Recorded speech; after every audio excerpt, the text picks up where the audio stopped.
we're back in the full chamber, I'm afraid, but I hope we can get back into a smaller, less oppositional feeling room for next time. So, Councillor Guy Polney, Chair of the Committee Model Working Group, and to my left, Councillor Richard Addy. I'm Councillor Lisa Stain. Councillor Heather Mack.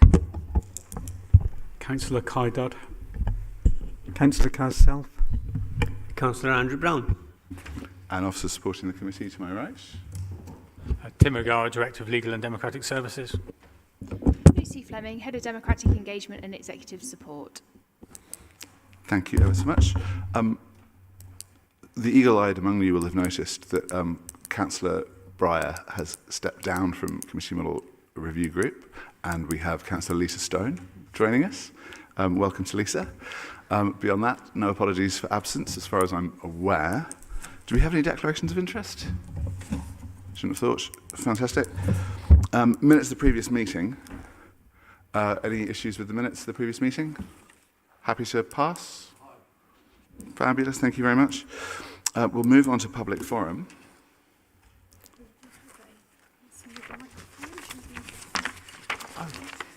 Lucy's just coming with the mic.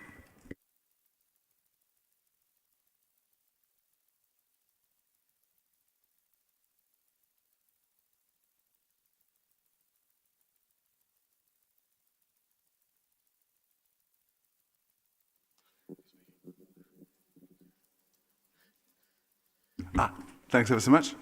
So first statement, PS01, is from Dan Aykroyd. Dan, if you'd like to summarise your statement, you're more than welcome. I'll keep it very brief. I think this council tries hard to get public engagement, but at the same time, I don't think it works particularly well. And what's disappointing to me is that this council seems to just disregard public engagement when it gets in the way of getting decisions that have previously been made done. Thanks. Thanks very much. And we will move on to PS02. Suzanne Audrey, please. Hello. So it was just to say that the report on the public forum seems a bit negative to me, and I was hoping that when you have the discussion, it's a bit more positive about ways to support, enable public participation, and also somehow to improve the quality of responses. Some of them are really good, and others are quite evasive. And I had a bizarre situation at the Values and Ethics Subcommittee being told that I should submit a Freedom of Information request instead of my question to the subcommittee, which seemed strange. I did challenge that, and then I was allowed to speak. But these sort of inconsistencies undermine trust. So I hope that part of your discussion is positive about the public and how we can improve our engagement. Thank you. Thanks very much, Suzanne. I hope so too. So our first question is PQ01 from Dan. So Dan, you've had a written response. I was going to add a little something verbally, if that's okay, just in respect to the piece of case law that you've cited, the Heesum case. So, I had a look through this last night, and yesterday, and I should stress I've not had legal advice on this. This is based on my own 20-year-old law degree. I think it's a very important case in terms of establishing that there is that freedom of expression is obviously critical in the working of local government as well as national government, and it does establish that the need to protect civil servants and politicians from criticism has to be weighed against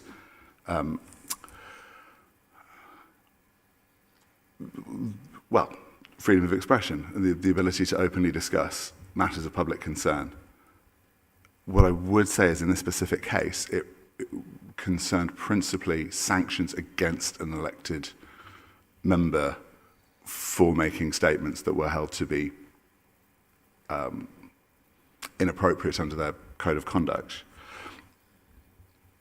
I think that the thing that would differentiate it possibly from anything that we're looking at here today is the, sorry, it still feels quite early in the morning. I know it's 10 o'clock. There. In this case, or specifically as far as the council's publication of public forum goes, that's not an attempt to sanction people who put things in. It's a restriction on what the council will and will not publish. But I would say, in terms of the spirit of the question, this committee has reflected before that the language in 9.5b does not necessarily reflect well, I don't think, the legal obligations on the council. And I think that's one of the things that we're going to look at today is that language and what it's trying to achieve appropriate. So I hope that's a helpful answer. But do you have any supplementaries? Unfortunately, it's not a helpful answer. I would like a written response where you've had full officer support and advice on the exact law, and it's not just about the statements at the last committee meeting. There have been multiple questions and multiple statements blocked at various committees. I want to know if those were done lawfully, and to consider whether they were done lawfully. That case needs to be considered, including whether people's right to freedom of expression was considered when those statements and questions were blocked. As I said, I want a written answer so that I can understand what the council's position is, and then take it to the next step. Okay, thank you very much. In which case I will get written legal advice in respect of that. I hope that's okay, and we'll make sure we get that to you as soon as we possibly And just can. to be clear, that's from a supplementary that I gave in December. Will do.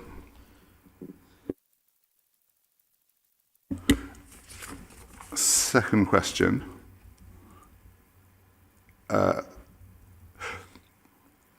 This, I think, was artful, if I may say so, because when I first looked at this, instinctive reaction, I think, of all of us was, this is a question for the licensing committee, not for this committee.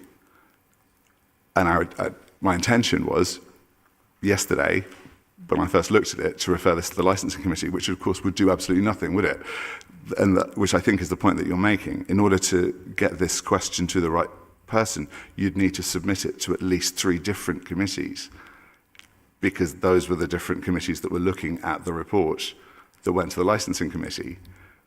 So if it's okay, what I would like to do is to refer this question to Public Health and Communities, as the body that covers most of the statutory bodies that feed into the licensing committee, in line with your statement that you've made. Would that be okay? Yeah, and then we can come back to it at a future meeting.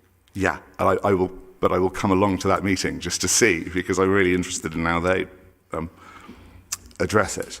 Fabulous. Thank you very much. Do you know if that's the meeting this afternoon? That will be...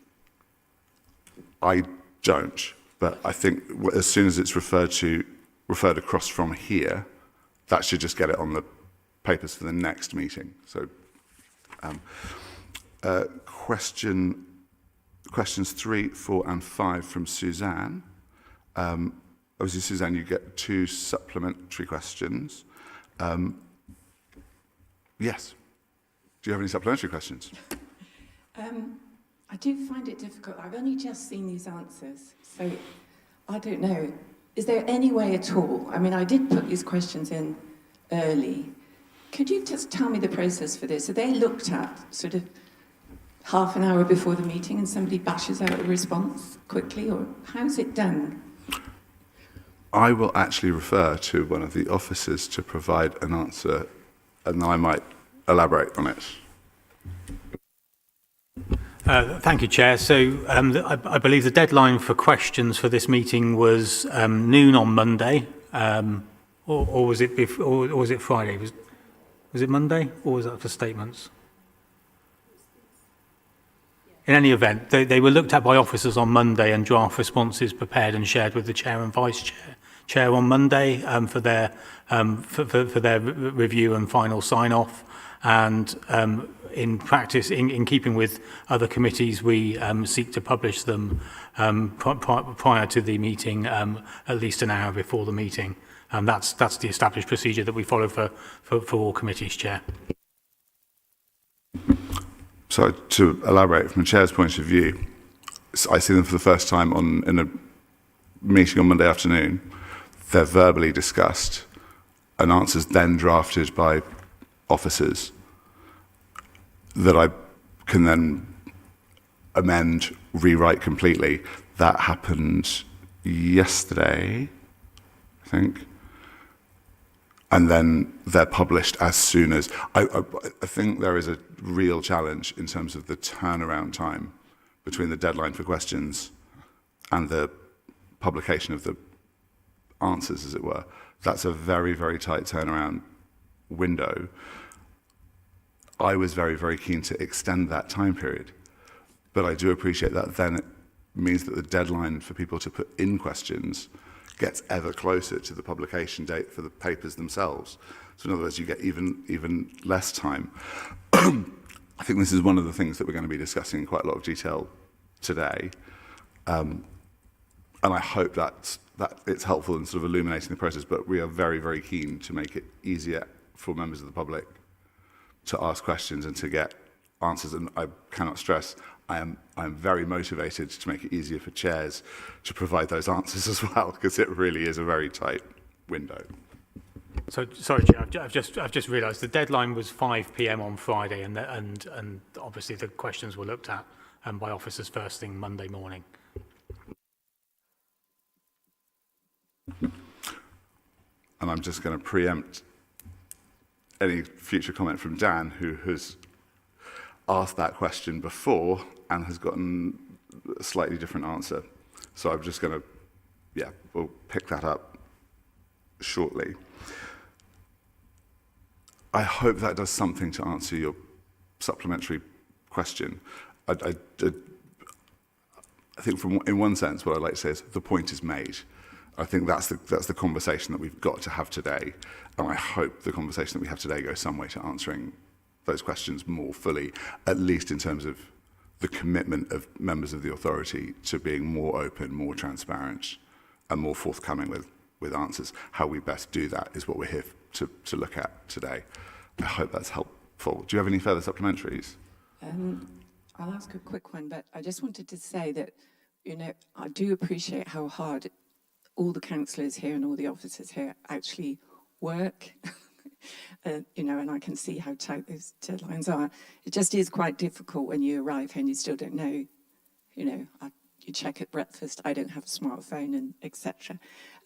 So you very kindly have summarised the number of questions that you've received with 600. I guess you'll be discussing, is that a lot more than there was under the previous system, given that you've got a lot more committees, etc.? There seemed to be a suggestion that the burden might be too great, which would kind of be a shame because the committee system should be able to answer more questions. So the question really is that an excessive number? But if you can't answer it now and you're going to discuss it, then I'll wait for the answer. I honestly don't know the answer to the question, but... Chair, if I may, so in discussions that I've had with other officers, the burden for certain committees, as you can probably tell from the volume of public forum, can be very challenging for particular committees. I don't think that is the case across the board, but if you look at the data, the Transport and Connectivity Committee in particular has a significant amount of public forum for all of its meetings, and in the short turnaround times, that puts a significant strain on a small number of officers to turn around those responses in that time. That is probably the most extreme position. For other committees, it is a bit more manageable, but when there are large volumes of public forum for any meeting, including full council, the capacity for officers to turn that around in the time available can at times be very challenging. As a final piece of commentary, if that's okay, I would say from my own, it's entirely conjecture, anecdotal. I've done more questions in my short run on this committee than I think I did the entire time I was a cabinet member a decade ago. It strikes me that there are a great deal more questions. That said, at that point in time, under a different system, I would also be attending scrutiny commissions and answering questions from members led by the public at those, and I would also be attending area committees and answering questions as a local councillor there. And I do think there are some ways in which the sort of concentration of questions that we're seeing now reflects the different pathways, as it were, that the public have into the council. Seemingly, in some ways, I think actually being fewer under the committee system than we had under leader and cabinet, but probably not mayoral. But thank you both ever so much for your questions, and we will chase answers, particularly I think on Dan's, which is now very late indeed. So thank you both. We'll move on to the business of the committee, which begins with update on escalation panel, and I will ask Tim to introduce the report.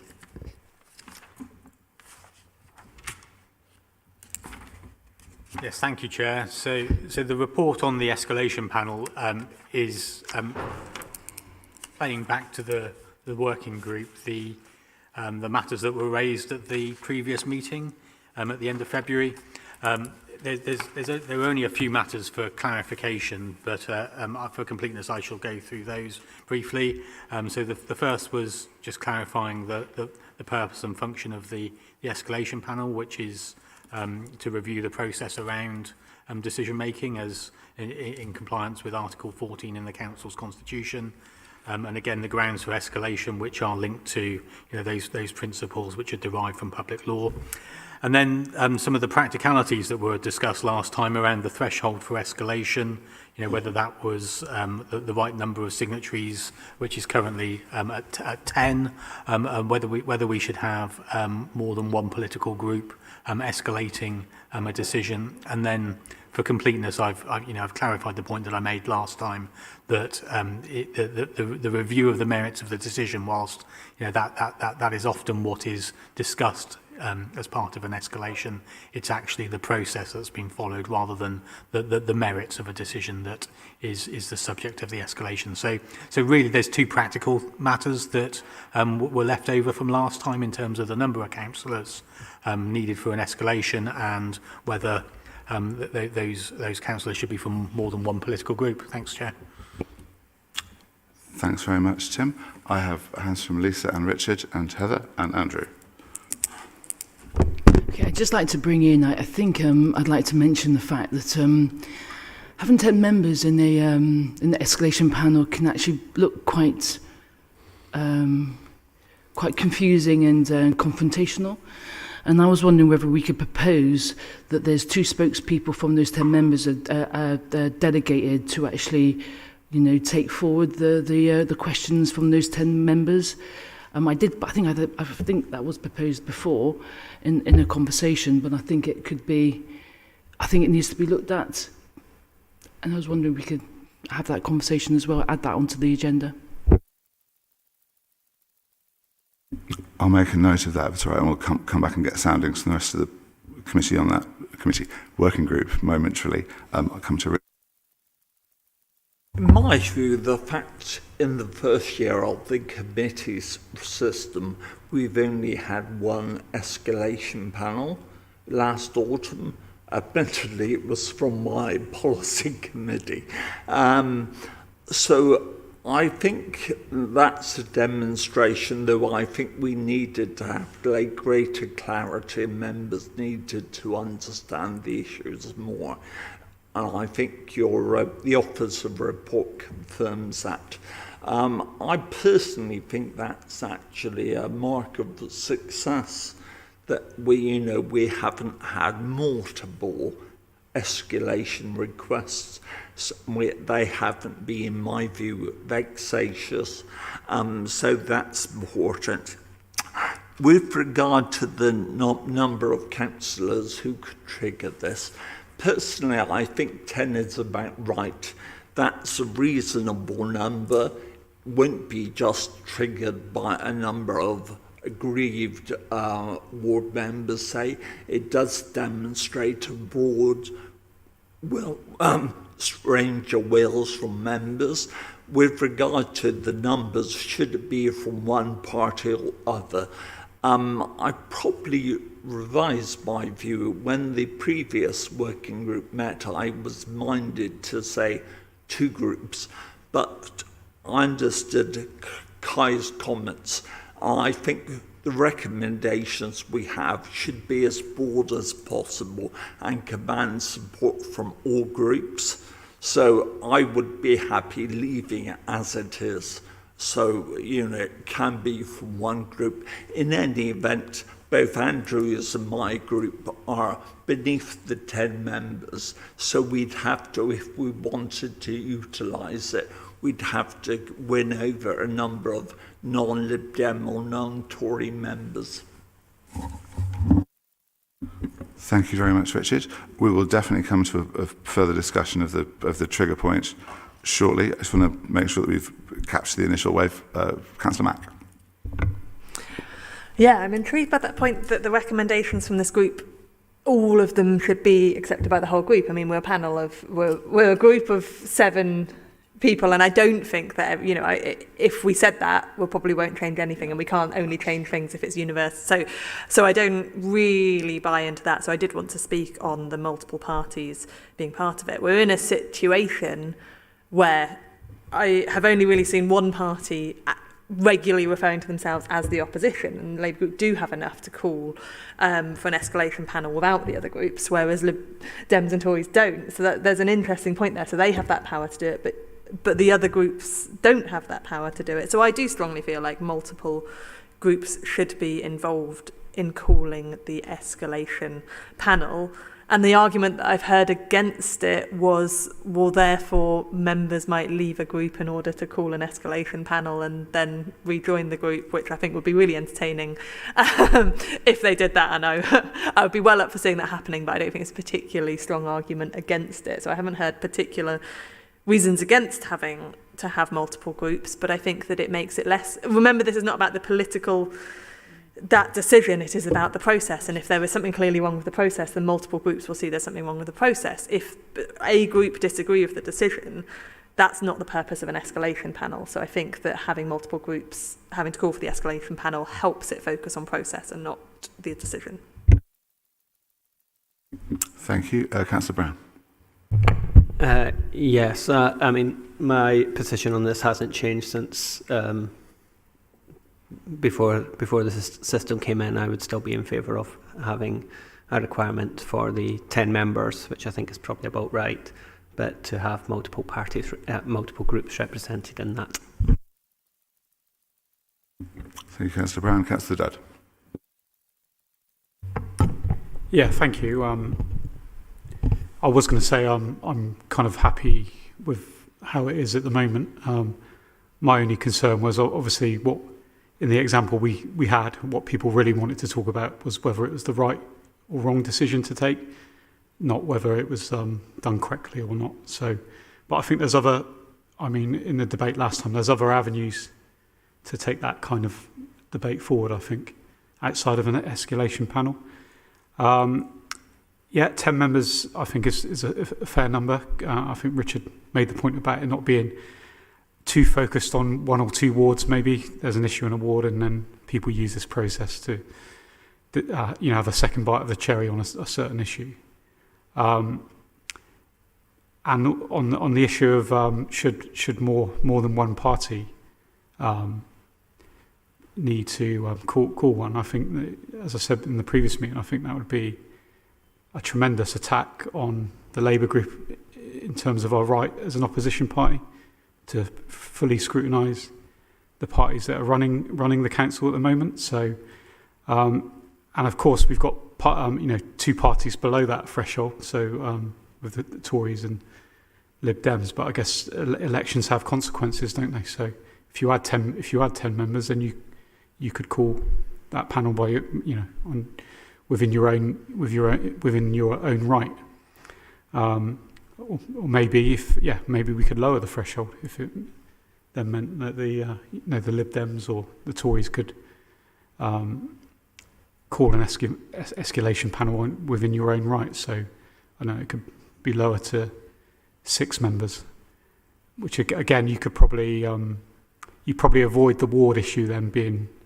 using this process as a hijack. But then that gives the right to all opposition parties to be able to call an escalation panel. So maybe that's the solution. But I think to prevent the Labour group, who we are the opposition party here, from being able to properly scrutinise decisions, I think that would be a tremendous attack on our rights as an opposition, and not very democratic at all, really. Thank you very much. So I've had second indications from both Andrew and Lisa. Just because of when those hands went up, I'm thinking it's probably best to have the discussion about the trigger point, the thresholds, first, and then we'll come on to Councillor Stone's proposal around having delegates, as it were, advocates, or a smaller number of advocates than the total number of call-ins second. So in terms of the trigger point to get an escalation panel, the number of members that you require to start an escalation panel, I think the first hand I saw on that was from Councillor Stone. Well, I wanted to make a comment, really, to be honest with you, and pick up on Kai Dudd's opposition situation. We are in the committee system, and the committee system is meant to be cross-party working and not necessarily confrontational. So I wanted to pick up on that point. However, going back to the triggering of 10 members, yeah, 10, I think 10 members is fine. But I wanted to pick up on that point, that we are a committee system. I want people to hear that, and we're meant to be doing cross-party working collaboration and not competitive. Thanks, Councillor Stone. I had an indication from Councillor Brown, and then I'll take Councillor Self. And just for a point of clarity, even if the threshold was lower and was, say, 6, as you suggested, I would still be in favour of 2 groups being represented in that. But Councillor Self. So yeah, in terms of the numbers, I think 10 is probably right. So I would agree with Richard, but I do have some sympathy with people who say that maybe it should be a lower number. I understand that this is done because we're looking at the process and not the decision. I'm obviously fairly new to this, and it's kind of a learning process for me, but clearly that's what we should be doing. In terms of the number of political groups, if Greens, Tories, Lib Dems, whoever felt their process wasn't gone through correctly, then I would like to think that they'd be welcome to approach me as a person to raise that as part of an escalation panel, and get my signature. So I don't see it needs to be.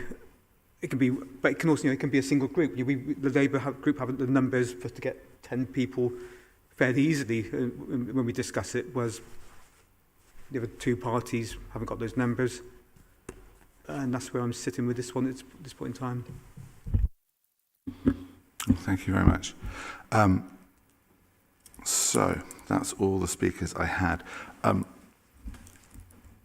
In terms of a formal proposal, it did strike me, I may be misinterpreting, Councillor Mack, it almost seemed that you were suggesting that we provided options to full council rather than a single recommendation. I was completely misreading it, but possibly. No, I think, if it helps for me to make a proposal based on the question, that we take a vote on requiring more than one group to call an escalation panel, and then my view would be we have that vote, and then that goes into the report to full council. Obviously, anyone could then submit an amendment to full council if they think it would go another way, but my view would be that if a majority in this group vote for a proposal, that goes into the report.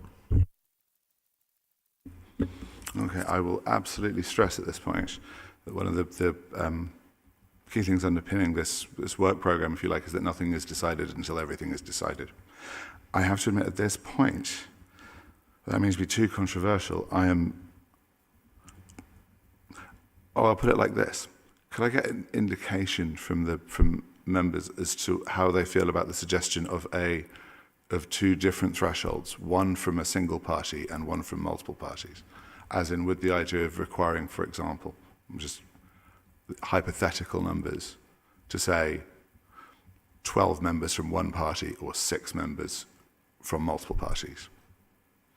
Immediately, Councillor Eddy and Stone. I'd repeat my view. I think 10 members is appropriate. And I certainly don't believe that for the reasons we've rehearsed and heard before, we need to actually stipulate more than one party.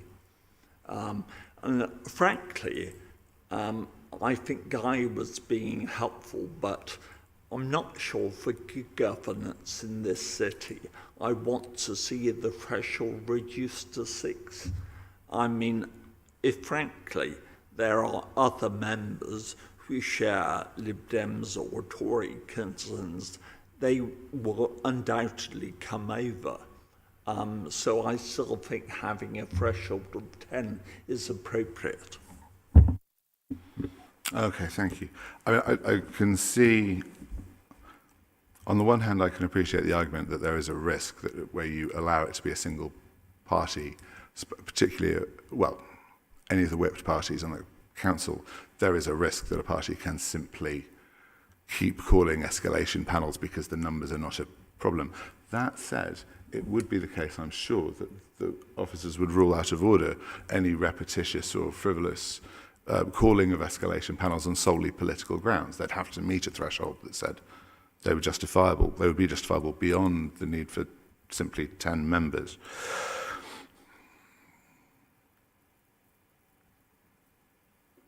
So there's that. And I have to admit, I am... Sorry, Councillor Stone, please. Yeah, let's go back to the simple matter is that 10 members is perfectly acceptable. A simple method is usually the better method. I mean, complicating issues can I mean, we've talked about how sometimes it's complicated for people to understand, you know, that they only get 2 supplementary questions, but they can put in 3 questions. You know, so I think simplicity is often a friend to us. And again, I believe in cross-party work, and if the process is damaged, then I'm quite sure that we can get a collaborative consensus from 10 members from different parties to actually, you know, point out that that process is damaged, or hasn't been properly completed. Thank you, Councillor. I'll come to Councillor Judd one more time, then I'll call a vote. Yeah, can I just say, Chair, I think throughout, I can't remember how many meetings we've had now, is it about 4, is it?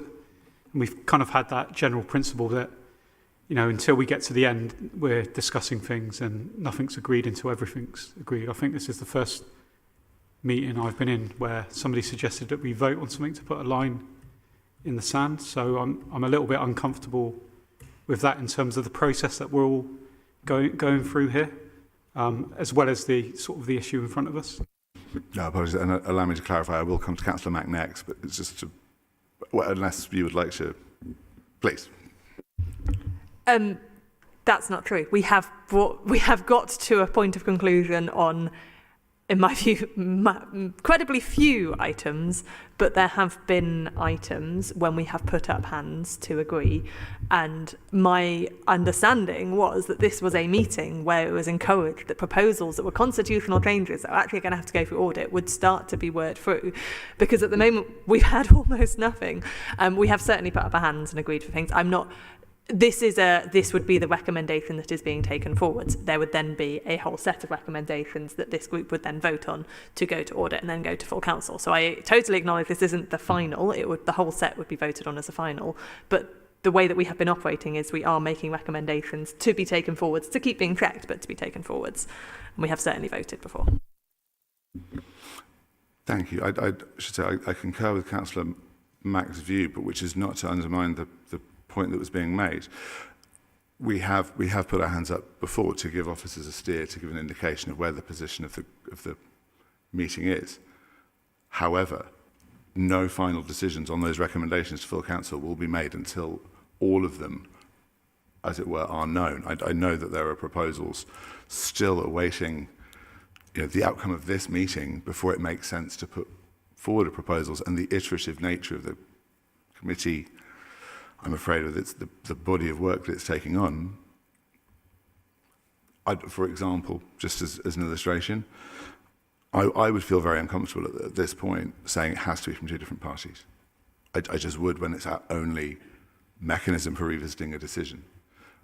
If there are other scrutiny methods available to us that come out of those proposals, I would certainly revisit my thinking on that. I think that's the position that we're all in to some extent. I'll come to Councillor Eddy and then I am going to call the vote.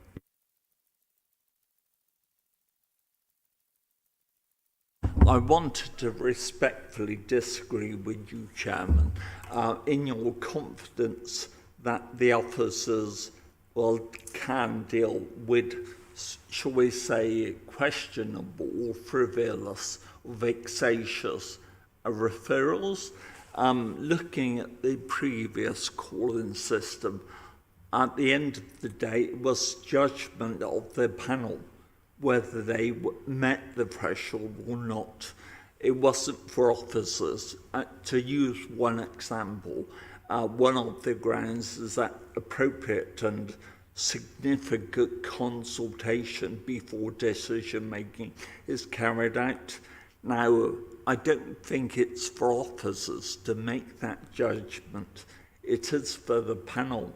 So whilst I have a lot of respect, confidence in our officer team, I don't think they're going to sit in judgment over whether X or Y has been achieved.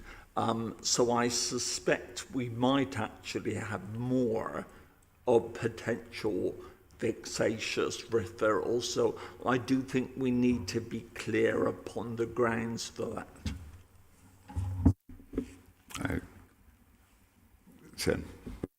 Chair, just to clarify the point that Councillor Eddy has made, when a matter is escalated,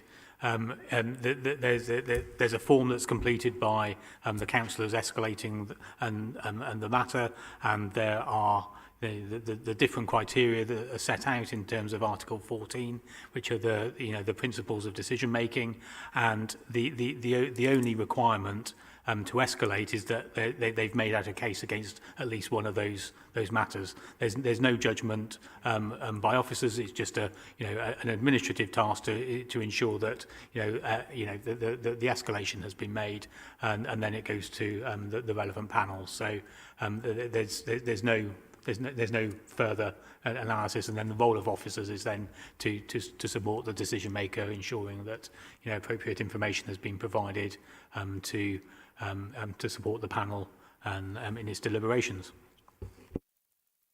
Thank you. I suppose what we're building to is the idea that it would be that for the escalation panel, as it were, itself to rule out frivolous or vexatious escalations coming to it. I'm sure it can do so in short order. Right, at which point I will just ask for a show of hands. As I say, this is not a formal vote. This is in order to provide a steer to officers on where support in the room lies for one proposal or another. I should say this changing your mind later, and as I say, I am very likely to change my mind at different points on this particular issue. I hope other members of the working group will be approaching it with similarly open mind. So, in terms of altering the escalation panels, the requirements for an escalation panel to include the need for escalators, what are we going to call them? Petitioners. Can I suggest the vote is taken on whether we retain the threshold at 10 members to escalate a matter? Beautifully put. I'm anticipating a unanimous yes. All those in favour? And that's unanimous. Oh. And increasing the threshold to require more than one political party to be among those. All those in favour? 3. All those against? And my intention of abstaining creates a crisis. At this point, I'm going to say let's leave it as it is. But as I say, if alternative scrutiny opportunities come forward, I would reconsider as always, at which point let's have a brief, or let's have a discussion of Councillor Stone's proposal around the number of people being on the call-in panel. And Councillor Stone, would you like to clarify your proposal quickly? Yeah, I'd like to just clarify. I think it's just that if people are watching an escalating panel where there's 10 members, they're providing questions or scrutinising the process. It just looks a bit unprofessional, B, chaotic, and C, it can also look quite aggressive. It doesn't mean that these questions cannot be submitted. It's just that submitting them through maybe 2 spokespeople would make it look calmer, professional, and less aggressive. And I would suggest that we have a look at that kind of like proposal. Thank you very much, Councillor Stone. Councillor Dodge. So I imagine a panel would have to be a certain number anyway for the political balance. So I would find it a bit odd then to be sat on a committee to review a decision and not being able to ask questions or say anything. If someone's behaving aggressively, then clearly that's down to the chair to deal with, isn't it? And we've got a code of conduct. So I don't really see that as an issue, really. I suspect I know, but Councillor Stone? You know, it's not about the panel. The panel is selected by the whips, and I can't remember how many people are on the actual panel themselves. I can't remember. Can somebody clarify that?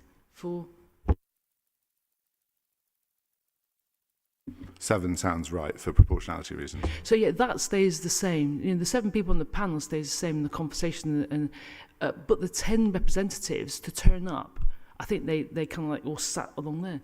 The 10 representatives to turn up to individually ask questions can look kind of like, you know, a bit sort of like aggressive and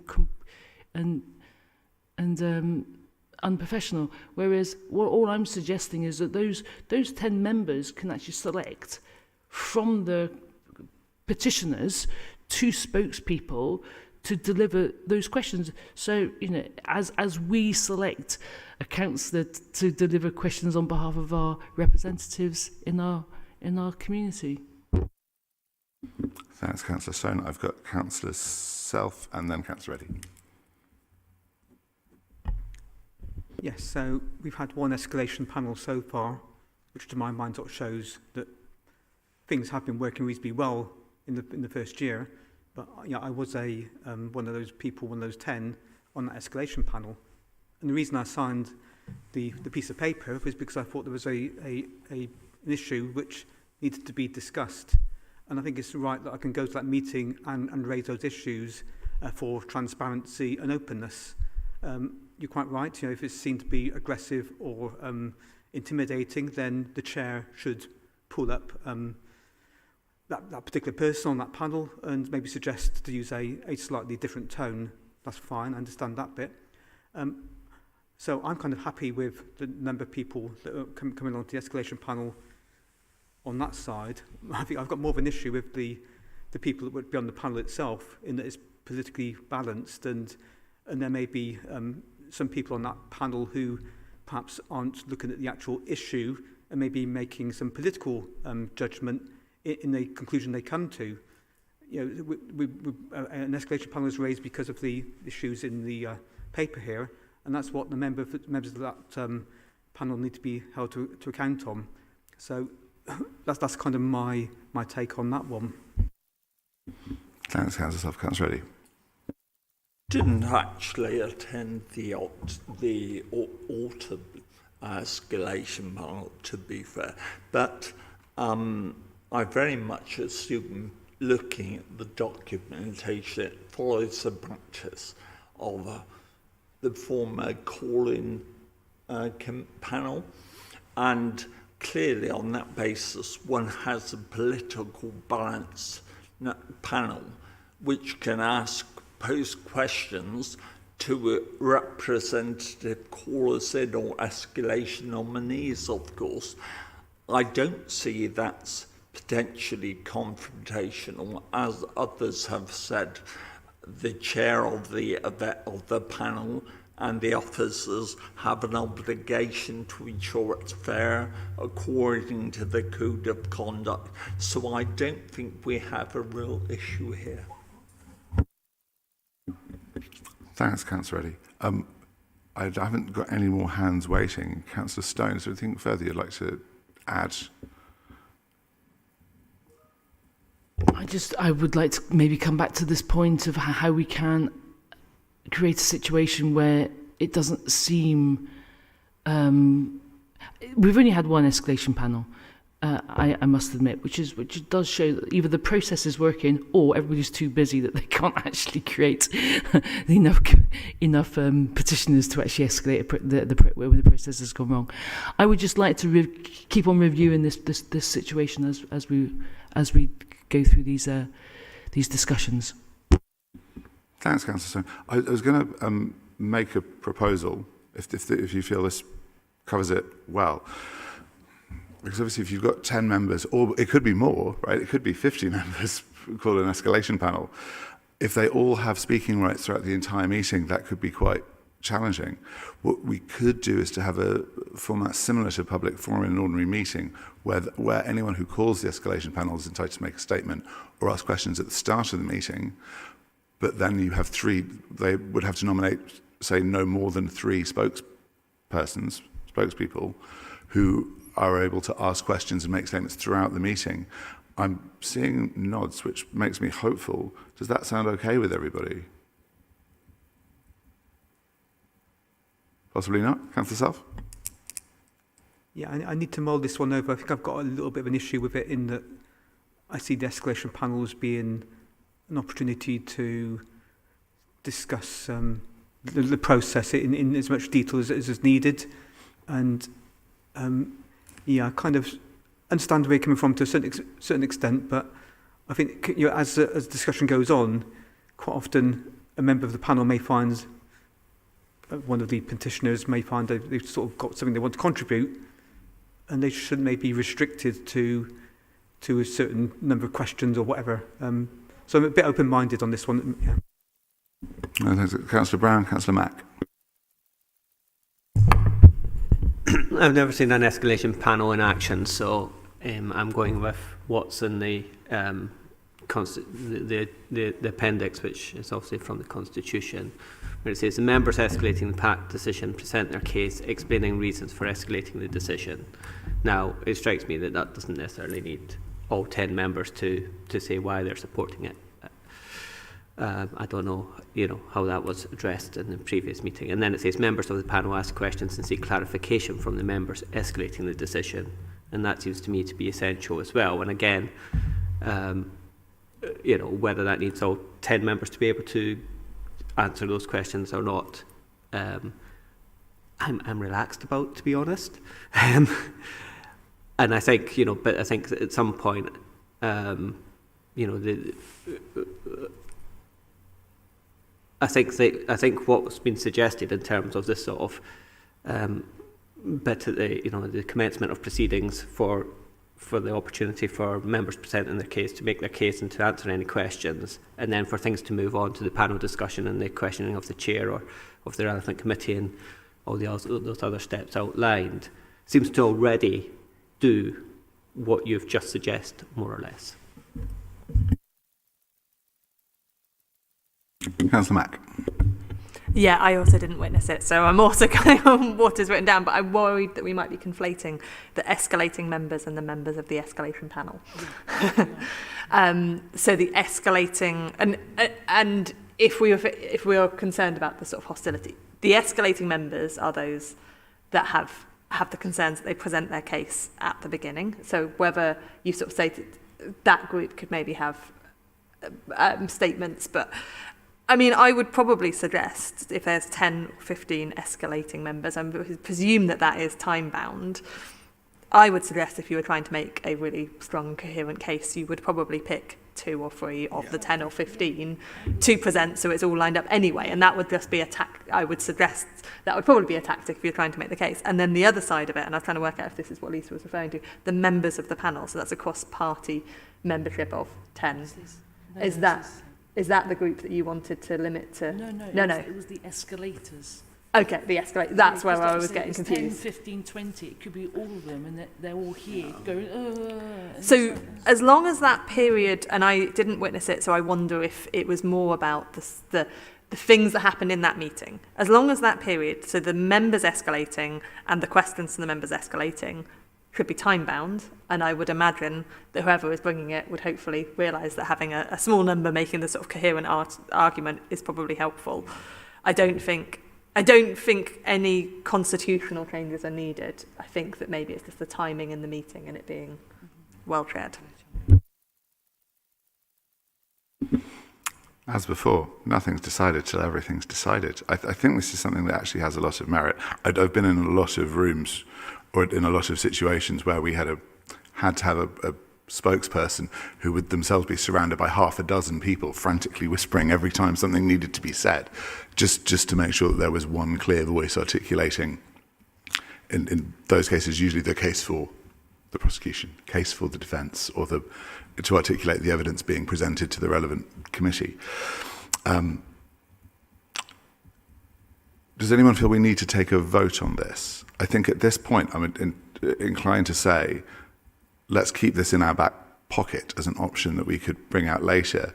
In the interim, to just maybe provide a little bit of further guidance for chairs of escalation panels to say that the situation, I think, that most concerns Councillor Stone cannot come to a head, as in the chair shall ensure that there shall not be any hostile, aggressive or intimidating behaviour in the course of the business of the escalation panel.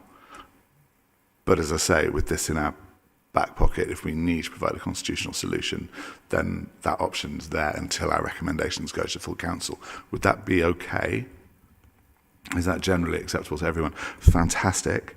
The only other thing I had on escalation panels was from me, which was solely around the trigger point, as in the time that members have to call an escalation panel, being 5 clear working days from the point the decision is made.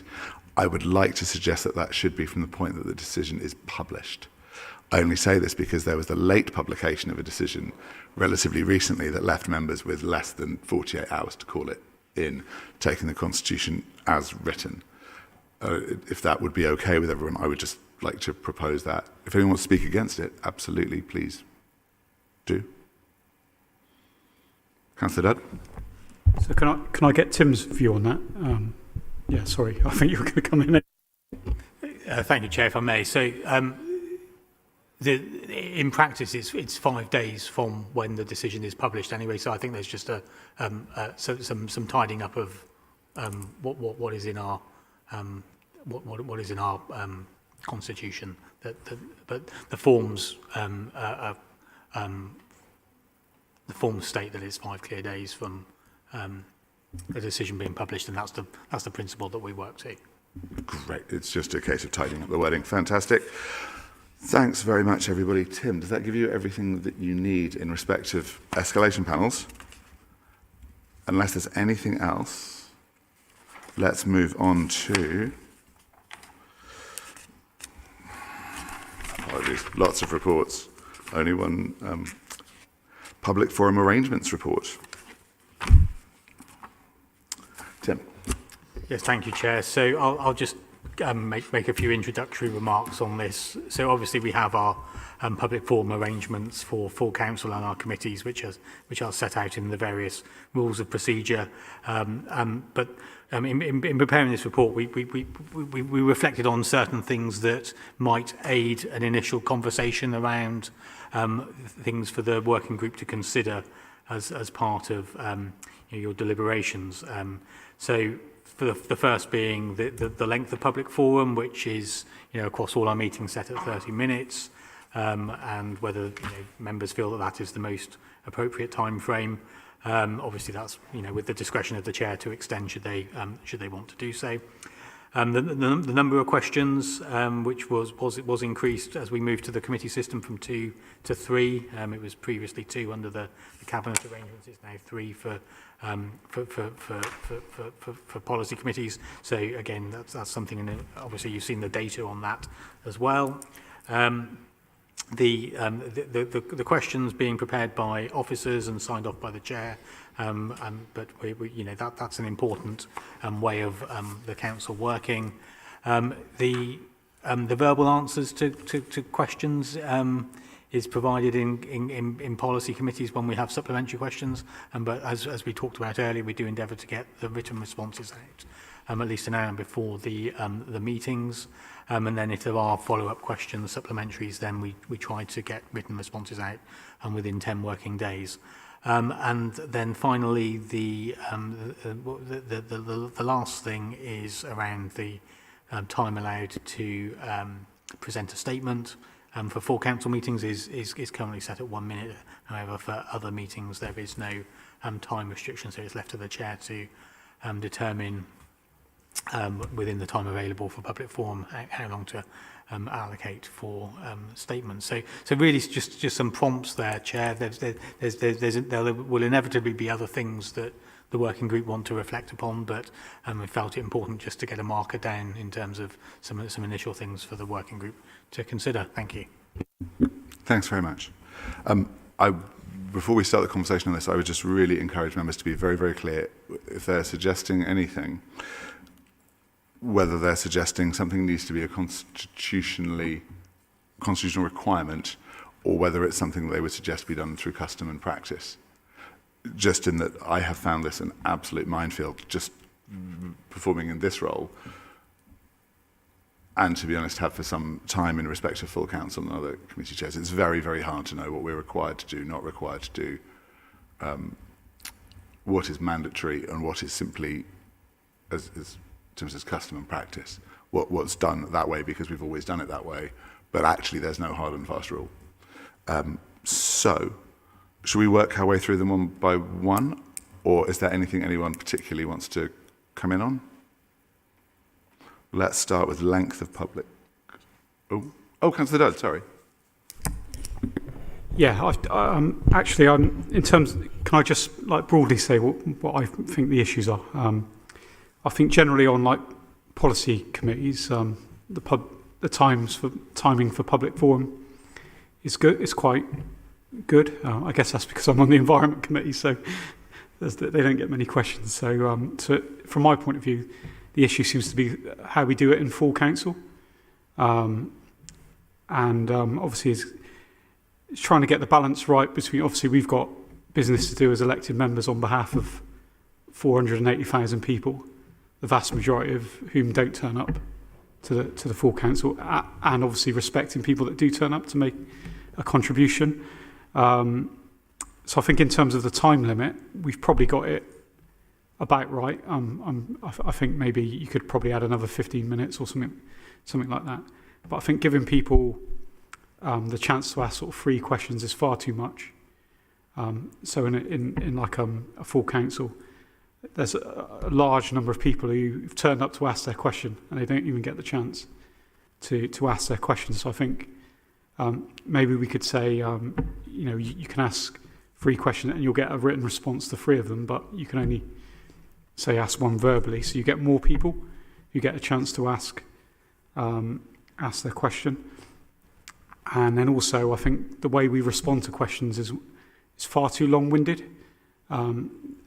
The amount of time it takes somebody to respond to a question, I think, is too much as well. So it's not just the limit on the public. I think there should be a limit on the chair of the committee in terms of their responses to keep it. But all of this is, I would say, is custom and practice rather than constitutional. Thank you very much. Move on to Andrew. Yeah, just to pick up directly on those points, I think Kai's right, actually. I think for most committees, most of the time, the half hour is fine. And I think even for those committees where there is a large amount of public forum, yes, there can be chair's discretion to extend that, but that needs to be balanced against the business that needs to be done in those committees. So I think that's right. I think you're right that full council is where obviously the pressures are most pronounced. And I think I'm not sure about reducing the supplementaries at full council from 2 to 1, but I take the point you're making. The other thing I think would be beneficial would be to return to a system of having written answers prior to full council made available to the questioners, so that they can move straight to supplementaries, and that again would be a way to get through more questions and allow more answers to be made in the committee, rather than having chairs have to stand up and either extemporise from the notes provided or provide or read out the answer that has been drafted prior to full council. So, in the current system, those answers are available prior to full council and could be published. Thank you very much. Do you have an indication from Councillor Ed? Yes, I, like Andrew, agree with Kai, actually. Overall, I would say the 30 minutes with a bit of chair's discretion is appropriate. What I would say, it's not just full council. DC committees have summarise your statement in 1 minute, so we can get through a lot more. But the key thing is they're circulated electronically to every member. So if people want to put a lot more detail in, we still have the chance to read their full statement. So they're not being denied their democratic right, of course. And I certainly agree with the point. We've heard from Suzanne today. She didn't have a smartphone on her. So circulating the responses electronically an hour before is not going to be helpful. I certainly don't want to add to DSO's workloads, but I think questioners need to actually have potentially a physical access of a printout. I remember at the last full council, Plowden had to answer very detailed, and the responses and the questioners had not seen the answers before, so they were hindered hugely in asking supplementaries. Thanks, Councillor Reddy. Councillor Stone. Well, I'm very much in favour of more public forum. So, like many other committee systems across the country, they have an hour's worth of public forum. Obviously, that's it doesn't have to be. Obviously, if 2 people turn up, then we don't have to wait around for an hour. It's up to the chair's discretion. So, I would much prefer to extend the half hour to an hour, and I also see the fact that questioning, or a statement, a 1 minute statement, we know how difficult it is to make a 1 minute statement to get your point across. And what I don't want to see, and what I have witnessed it on a few times actually, where people are shouting down people making statements because they just need to finish off. There should be some kind in the Constitution, there should be definite leeway of at least 50% leeway on that statement. Because having a chair shout somebody down because they're halfway through a statement, it's outrageous, mainly because chairs are privileged. They can say what they want when they want in this chamber, whereas the public turn up and they have that 1 minute. It's actually quite frightening, and it's saddening to me to see that happening. So I would like to see a lot more concession for our public and our public forum. I would like to see a lot more. I'd like to see an hour, and I would like to see people actually being treated with far more respect. Thank you very much, Councillor Stone. I wholeheartedly agree. I'll come over to Councillor South and Councillor Mack. Yes, so on the time issue, the chair does have some discretion in full council and in policy committee to extend this. And I'm on the transport and connectivity committee, and I'm really pleased to see this table here with 201 questions, 147 questions and 328 statements. That I'm one of the busiest committees that's going, and I do try to read as many of those as possible in every single meeting I go to, but sometimes it could be a real challenge, particularly when you've got a difficult lot of things come into your policy committee. You need to get through the detail of that, and then to look at the actual time to look at the statements as well can be a bit of a challenge when they come through. But I love to see public forum statements coming in. It's really important to me to be able to see the variety and to see what people are saying. Sometimes you can kind of recognise that perhaps they're a bit coordinated by certain political groups, and I can sort of see through that, but always welcome. And so my view on the time is, I think as a starting point, 30 minutes is about right, but I do think that the chair, as I say, can, at his or her discretion, extend it if they want to, and that has happened before. And certainly the Transport Committee, we have gone beyond 30 minutes. I know Councillor Plowden has been pretty good with this. We do have a lot of things come into these committees. Transport Committee was a really busy one last week, and if we didn't keep it down to 30 minutes just over, we would have really struggled. And I don't want to be here for 3.5 to 4 hours, if I'm honest. That gets a bit of a struggle. And on accessibility, I think you're quite right, Councillor Eddy. Printed copies, really important. So, yeah. No, thank you very much, Councillor Self. Councillor Mack. Yeah, I'm probably taking this in a slightly different direction, but I feel like we'll throw everything in.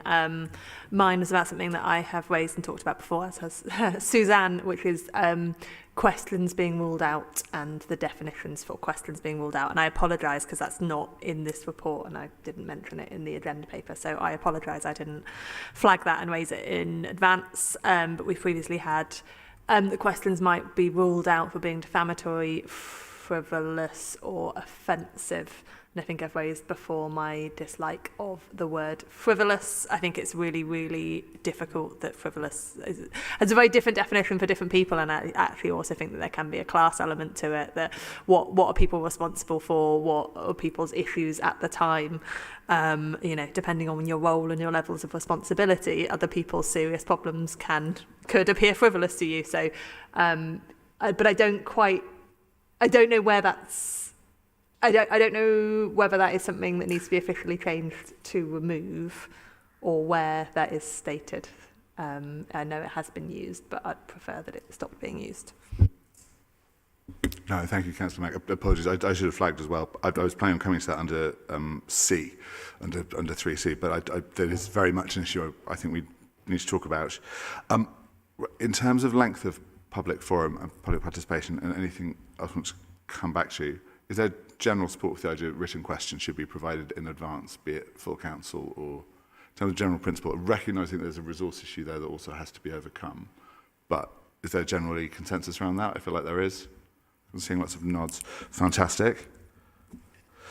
It occurred to me one of the potential solutions to that resourcing issue kind of pertained to something that Councillor Dudd raised, but the idea that questions might be referred to other places that are better able to give answers. So in other words, if we get lots of questions to full council about a specific issue, it could save time for full council just to simply be able to refer those matters, possibly with the consent of the person making the statement or asking the question, but to the relevant policy committee. Councillor Self? Just on the written answers, and there was a point about who's actually writing these answers, and I think it's really important that any answer that is put down in the paper does have some indication as to who was the author of that reply. No, I agree. But I promise we are coming to that. We really are. I do think there is a specific issue around this being left to the realms of custom and practice versus what is constitutional. I have to admit, I've come to the view we need this stuff to be constitutionally required or not, even if that is, it shall be at the discretion of the chair, or it shall be at the discretion of the chair or the committee, for example. I do think it would be quite reasonable if a chair says, no, we're cutting public forum off there, for members of the committee to go, no, we wish to extend public forum to hear from more people. I think that would be quite reasonable too. Councillor Eddy? Very briefly, I completely understand where Councillor Self is coming from, but with respect, obviously senior officers, case officers, say at a DC committee, are up there, are answering issues, but a lot of officers are quite junior, and I don't think we should necessarily expose them. The policy chair or the chairman of the committee is answering based upon the information they've received. That seems fair enough. I think, Councillor, I do promise we will come to the answering of questions by members or officers or chairs or who is responsible for that. But I really do want to bottom out whether there's anything further we wish to do in respect of members of the public who've attended. Can I just ask general mood of the room, would people object to the idea that either that it should be constitutionally mandated, as it were, that the chair is able to extend any time limit, or the committee is able to call for any time limit to be extended by vote? Would anyone have an issue with that? I don't have an issue with the committee making their view clear to the chair, but ultimately he or she has to manage the meeting, so it must be his or her decision. Councillor Stone? Yeah, no, I'd like to just, yeah, I think, you know, Councillor Eddie's just said something that kind of like, I'd like to bring in again. It's about managing the meeting. Now, the problem is that, as we well aware, that most meetings are full of actual work, you know, that we need to get through. And that is, and therefore, the public forum is then secondary, and it shouldn't be. Public forum should be primary, actually, and not secondary to the work that we have to get through. Because it's the only time when people can actually come and actually have those questions and statements put forward. So I would suggest that the management of the actual agenda should be that we have an hour, okay, for public forum, obviously, if we need it. You know, if we don't, then that's not a problem. And that the rest of the meeting is managed around that hour. Thanks, Councillor Stone. I will propose a compromise between the two positions, which is to say, public forum, the duration of public forum shall be at, I'm going to be really clear what I'm trying to do with this. Chair, may I? Please. So Chair, there is plenty of discretion in the committee procedure rules and in the council procedure rules for the chair, with the agreement of the meeting, to extend public forum and also to move on to the next item of business should it need to do so. You know, the rules are deliberately flexible to enable the chair to exercise that discretion, you know, depending on the business that's on the agenda for any given committee. My professional advice is I don't think it's necessary to you know, change anything and enshrine it in the Constitution, because there is sufficient flexibility in there to address all the matters that are being raised here in terms of the management of the meeting by the chair. Thank you. Thank you. Councillor Stone. I'd like to just come back on you, Tim, because that's my point. My point is the agenda of the meeting is set and there's work to get through. So that when you're in the, I don't know, the agenda setting meeting, that's the officers have already come, this is what we need to get through, blah, blah, blah, blah, blah, blah, blah. This is going to take blah, blah, blah, blah, blah, blah, blah. Therefore, you're already pressurising the chair to make the public forum half hour only. I'm suggesting, okay, that we put it in that it is an hour, and that the work is around that, because you just said quite categorically, you know, there is a flexibility, blah, blah, blah, blah, there's flexibility. We have to get through this work. There's no flexibility if you have to get through 2.5 hours worth of work, as Councillor Casself has said. You know, we don't want to be here for 4 hours. So therefore, the agenda is set around the hour of public forum. Right, and taking the chair's prerogative, we are going to need to get through this business quickly. Councillor Dudd, Councillor Mack, and then I'm going to start making proposals and we're going to start indicating what we want to do. Actually, I'll help you. I won't say anything. I was just going to say something quite impulsive. So. That's good. No, thank you. I just wanted to go to a vote on there's a clear proposal there, so let's just vote. Oh, extending to an hour? Okay, can I have a show of hands for anyone that would support an hour?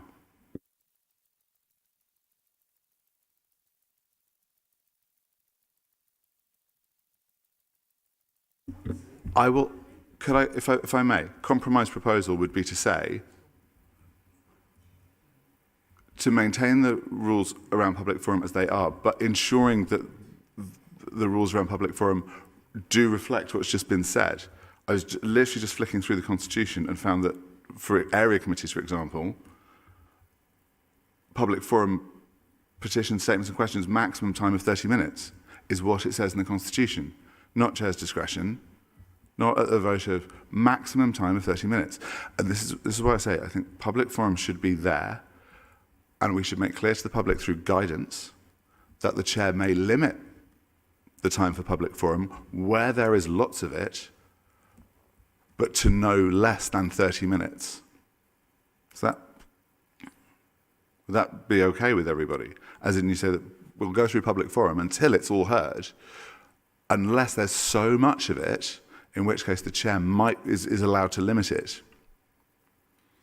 Do you see what I mean? You just kind of reverse the presumption. The presumption would be, keep going until it's done, but if there's a lot of business, the chair can pull it back into 30 minutes.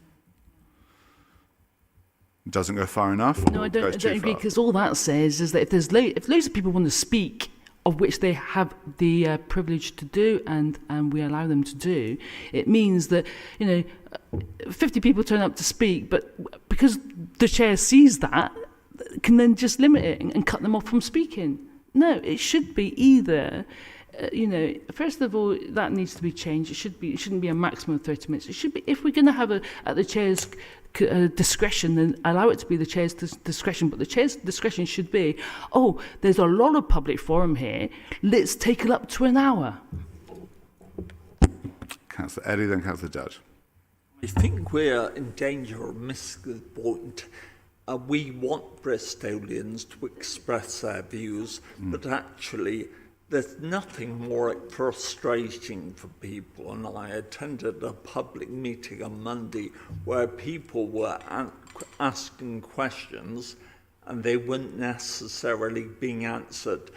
And it is actually, with respect, Lisa, during the debate of the item, when the chair, for example, or other members could actually challenge officers, is your response to these points raised in public forum?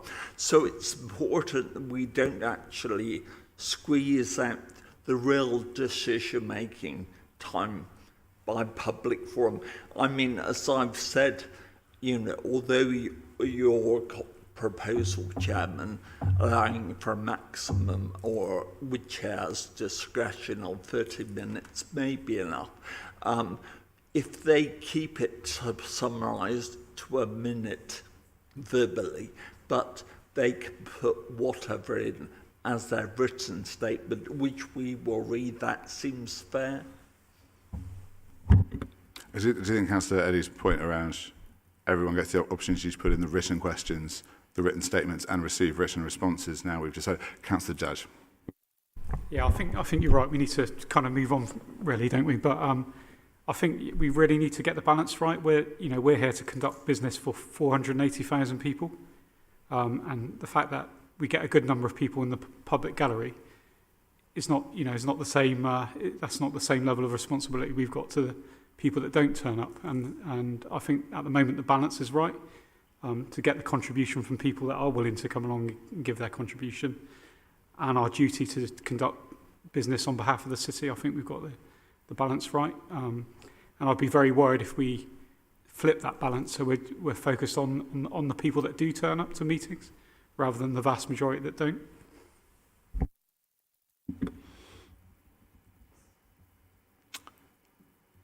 I'm going to ask for specific proposals. I will say, to give my view, I will just observe that all of our public forum for this meeting was focused on this specific issue, which is why I've given it a lot of leeway.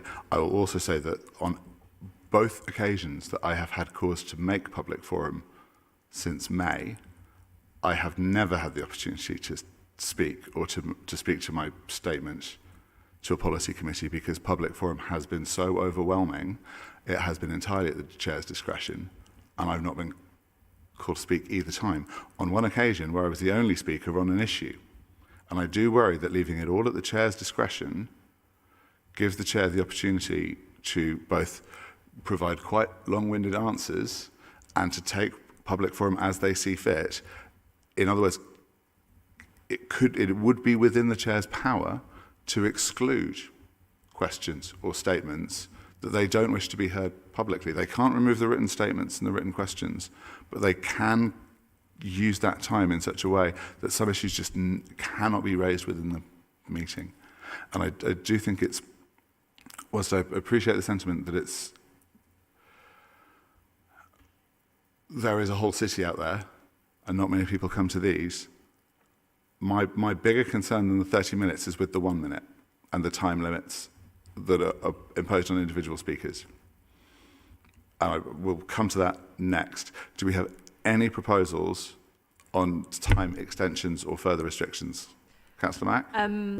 I propose we make no changes, but that we instruct officers to check that point about there being chair's discretion in all meetings, that is there. And also something along the lines, potentially, we explain to all members, I guess this is the point, like, explain our constitution. I think that it is important that not just the chairs, but all members of a policy committee understand that it's the chair's discretion, and that the members of the policy committee could at any point ask to speak and push the chair to take further. So I think that there's that soft point of, let's make it clear to everyone, if you're sat in a committee, you should ask if you think the chair should extend it. But I propose that we make no difference to the constitution apart from checking if there is a discrepancy anywhere.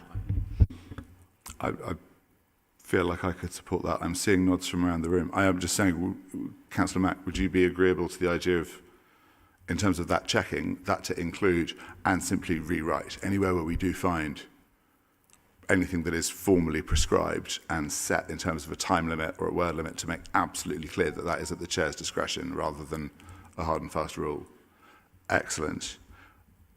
I am absolutely determined that we get onto this business of who answers the questions, but before we do, I just want to talk briefly about this 1 minute time limit. I do appreciate where there's a lot of public forum, it might be reasonable to say the chair may limit speaking time for each person speaking to a statement to a minute. I actually quite like Councillor Reddy's way of doing it, saying, would you please summarise your statement in a minute, to avoid people who simply read out their entire statement verbatim. However, I hate the traffic light system. I hate it with an absolute passion. I think it is utterly disrespectful for people who've come to make a point about something. I think that just needs to go. I'm more than happy to keep it for members, but I think it should go for members of the public. And if chairs feel the need to curtail someone who is going over their time, fine, if the chair wishes to set a time limit. So I will put that out there as a bit of a proposal, but Councillor Stone, then Councillor Mack, please, and Councillor Brown. Well, I'd like to agree with you wholeheartedly there, Councillor Pulteney. I mean, people are here, it's very we know how difficult it is to summarise something in 1 minute, you know, and they're here to actually express their feelings and their emotions about a particular subject, whether it's positive or negative. And to start declaring them to wind up when they're halfway through, usually they've only got a couple of lines to go, and it feels really quite embarrassing to hear and witness that. And it's happened on more than one occasion, and it has to stop. So whether we can get rid of the traffic light system, obviously, you know, in publications we publicise the fact that they should bring statements that are 1 minute. You know, it's not like I'm saying, oh, you can write a statement to be at any length of time you like. So there's some kind of discipline there. However, if people do go over that 1 minute, then they should be given a little bit of due respect.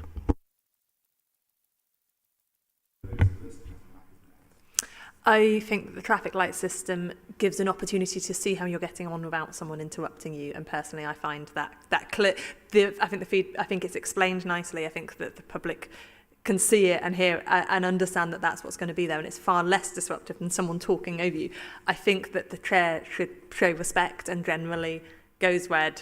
There's, you know, I think it's something like, it would go red. There's another sentence. At that point, the chair would then be like, please wrap up your final sentence. I think it has been being done respectfully. Personally, that not having, I think the lights mean that a person doesn't have to be interrupting you and potentially being rude and throwing you off course. And so I would find it really disruptive to only have a person telling me when to wrap up and not being able, or, you know, a timer is really helpful. Something I recently spoke on a panel and I couldn't see the timer, and yeah, I found it really disruptive to not be able to know how long I had.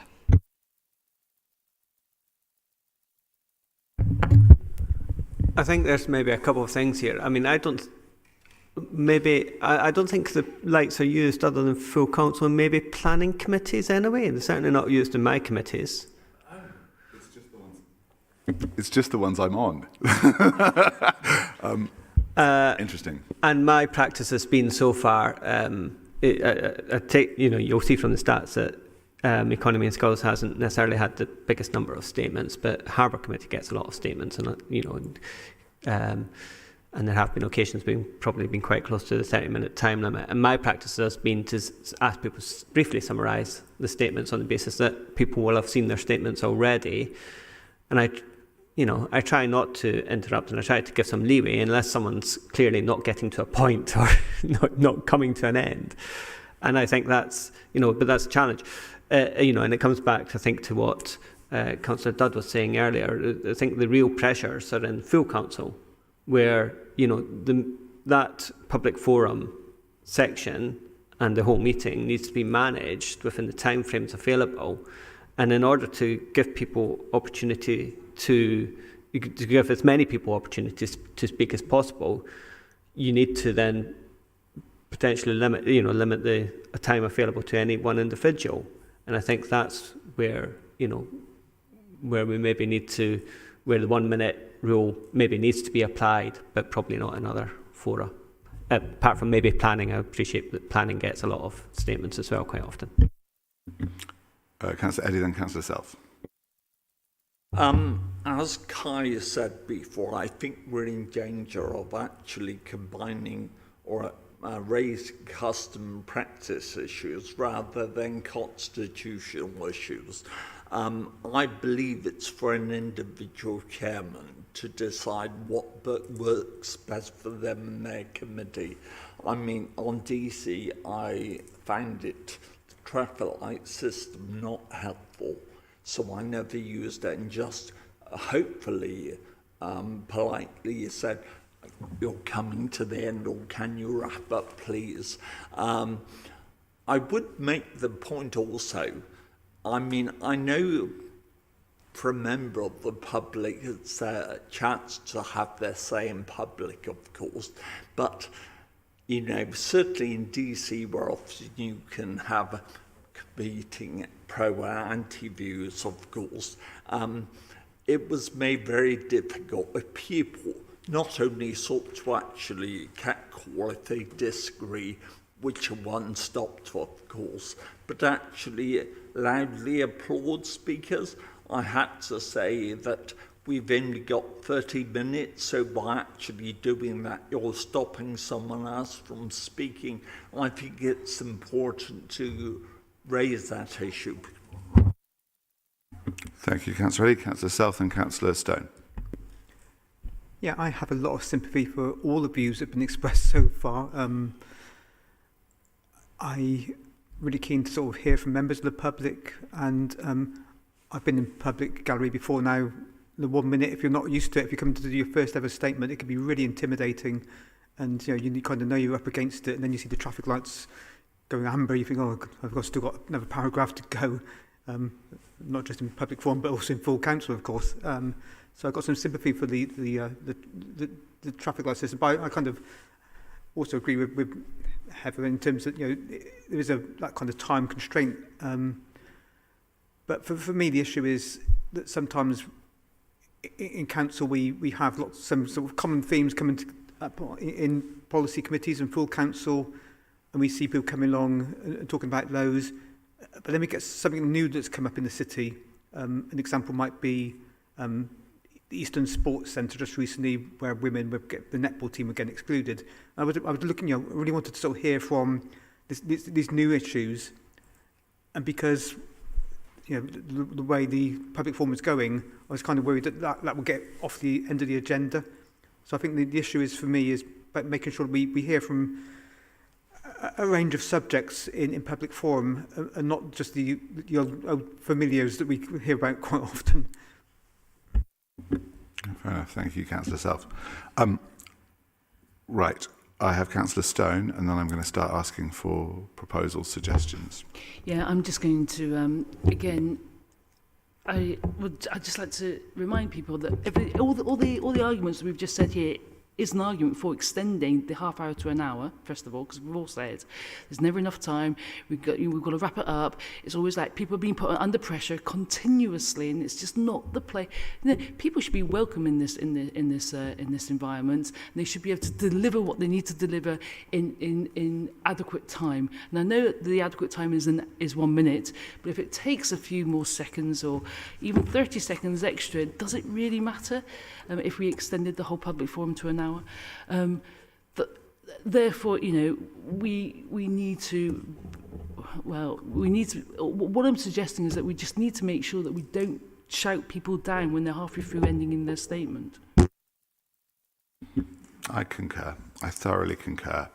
And one of the reasons I have become very, very sceptical about the custom and practice element of this was really brought home to me by a couple of meetings that we've had recently, where it became very, very clear very, very quickly that someone making a speech or providing information to the committee was substantially disadvantaged as a result of that time limit. And that could be because in one case it was to do with someone who had a speech impediment. In another case it's to do with someone who was out as being neurodiverse,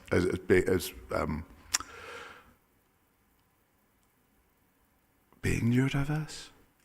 I say this as a neurodiverse person. I'm not quite sure what the language is, but was finding it incredibly difficult to make the statement within the time limit in a way that was effective to the committee. And when this is done by custom and practice, there is no need for that equalities impact assessment to have taken place. And I don't like that. I think that's fundamentally falling short in our equalities duties, if only in the spirit of it, if not to the letter of the law. So with that in mind, I'm minded to sort of suggest an approach similar to the previous one, in that we put things at the discretion of the chair, but we make it absolutely clear that it is the chair who is responsible for ensuring that the public's heard. And I think maybe something in the chair's role and responsibilities to say the chair shall be responsible for ensuring that voices are heard fairly and in line with the council's equalities duties. And if that means extending time, so be it. I'd be happy with that for the moment. Once again, not all decided till it's all decided, but is everyone broadly happy with that approach? I'm not seeing any shaky heads or... Good. C, questions to members or officers. I'm going to ask Tim to just make this, or just to confirm that my understanding of this is absolutely explicit and clear. Questions are answered by elected members. Always. Chairs of committees, Lord Mayor if it's full council, chair of the area committee if it's an area committee. It is always the elected member. It is never the officer. That is correct, isn't it? So that's the theory, Chair. So the questions are formally submitted, and they are questions to the chair of the relevant committee. The officers will review those questions and provide the chair with information to enable them to answer the questions, and that can include drafting the answers to the questions, but also providing additional background information should there be supplementary questions that may arise from those original questions. But ultimately, it is for the chair to be comfortable with a draft response from an officer, and they will sign that off, and then that will form the public written response to a question, and then it is for the chair to determine how to respond to any supplementary questions in a committee. However, if a question is asked in a committee and an office and the member is not able to answer the question because it's quite a technical question, or the supplementary information that the member has had from officers doesn't quite cover the point that's been raised by way of the supplementary question, then the chair could ask the relevant officer, if they are in attendance at the committee, to assist with responding to a supplementary question, and that is normal practice, and that happens routinely with public forum in meetings. And I've done it myself in committees over the years, and it's perfectly acceptable practice for that to happen. Officers are there to support the committee in their deliberations, and that extends to supporting them with responding to public questions as and when they arise. Thank you. Councillor Mack.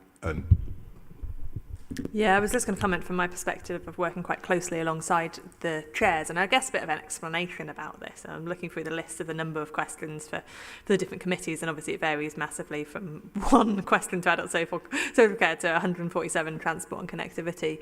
And I guess just having an awareness of chairs, calendars and busyness. And, somewhere between half an hour, maybe up to a couple of hours would be booked out to work on the questions, whether that's full council or whether the policy committee. And, if that's 50 or 70 questions for one meeting, I guess that, just recognising the support from officers, because I might look at Lucy, but I'm guessing that's more like a day's work from an officer supporting to get the information and the data. So it's this point of the chairs are responsible for and looked over and are happy with, but let's be realistic about where the wording originally comes from, because we don't have enough hours in chairs' calendars necessarily to have written it from scratch. So I guess I'm just explaining, giving a bit of an explanation of the process and that support that's offered. Thanks, Councillor Mack. Councillor South. Yeah, first of all, to reply to Heather's point, I totally understand that there'd be occasions when chairs are going to be unable to answer every single thing, and there'd be needing some support from officers. So that's fine by me. I just want to pick up on the earlier point by Councillor Eddy about who has been responsible for a response. Of course, I wouldn't expect a junior officer to be named, but if it just indicates it's a junior officer or some kind of wording like that, and perhaps a junior officer reviewed by so-and-so or the chair, that would be fine by me. I'm not seeing any further indications. I'm inclined to just say that we need to make it absolutely clear that it is the chair of the relevant committee that receives the questions, that is responsible for answering the questions, and may do so with advice from officers. That advice may be live, as it were, in the meeting itself as the question or the supplementary question comes in. But I don't think we should allow for any ambiguity. As Councillor Self says, I don't think the idea that a junior officer should be asked to answer questions live and publicly would be acceptable to me under any circumstances. So unless anyone wants to suggest otherwise, that responsibility will remain and be clarified as sitting with committee chairs or the Lord Mayor. We have definitely missed something, which is to say the point Councillor Mack raised. I find this quite challenging as well. Councillor Mack, do you have any suggestions in terms of resolving that wording issue? Remove frivolous.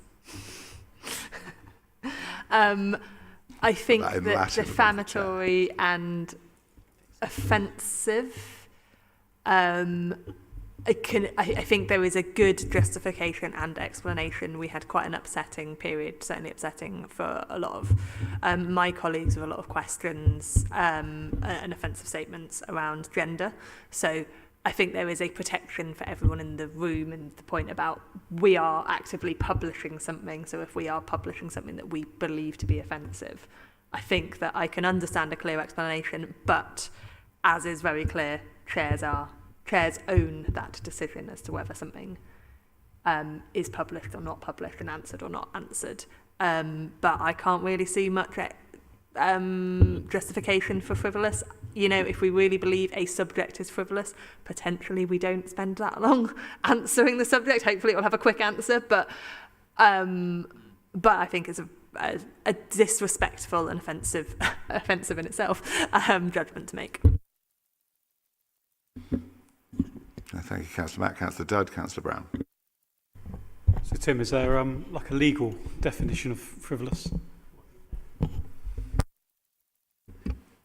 Chair, if I may, there's probably a dictionary definition of it. I'm not aware of a legal definition, though. Councillor Brown, Councillor Self. That was going to be my question. If there had been a very specific legal definition that could be pointed at and fleshed out, that would maybe have coloured my view on this. But I think I'm supportive of Councillor Mack's suggestion. Councillor Self. Yeah, just I'm not particularly knowledgeable on maybe some of the issues of freedom of information, but the issue of sort of vexatious, frivolous statements and comments and stuff like this is something that is quite familiar to me, and I think we as a council have a duty to maybe try and weed out some of the more disturbing things that are coming in. But it can be quite nuanced, and one person's free speech might be another person's hate speech, and that's a big debate in the country at the moment. So that's probably all I want to say. It's a difficult subject. I will say this. Thank you, Councillor Self. I feel like there are two different issues that we're sort of talking around. One is that where are the limits of free speech? Where are the limits of free speech? There's a really interesting piece of case law that's been very helpfully provided through Public Forum, actually. I would encourage you all to check it out and read it. The other is where does responsibility and accountability lie? In other words, what can be heard and what should be heard, I suppose. I feel we must add something to that, the basis on which statements or questions or petitions can be ruled out of order, that says where it conflicts with the council's legal obligations. I think that simply needs to be in there. Where we cannot publish something because it's defamatory, I think there needs to be some clause in there that says the council will not accept Public Forum where to accept it would conflict with the council's legal obligations. I can't see any reason not to do that. That should help, hopefully help resolve some of the issues around that definition. If we can't provide definitions of frivolous, vexatious, or defamatory, is that the other one? The three, apologies, they're different words in different places, and offensive, defamatory, and frivolous, but not vexatious, I think. Chair, the word vexatious is often used as an overarching term. It's actually quite a specific term under the Freedom of Information legislation, and is set out as a clear criteria to refuse requests that are vexatious. But I don't want to go down that avenue right now. It's probably not necessary. As I say, it strikes me that we have two options. And I what Tim said, either we define these things for the public so they know what is frivolous, vexatious, or offensive, or we define it on a case-by-case basis. If it's the responsibility of the chair to make that determination, the chair needs to be able to be held accountable and needs to say why. I think that needs to be absolutely clear if the chair is going to rule something out on the basis that it's one of these things. So I think that, as I say, either that definition needs to be constitutionally elucidated or the chair needs to provide written reasons for it.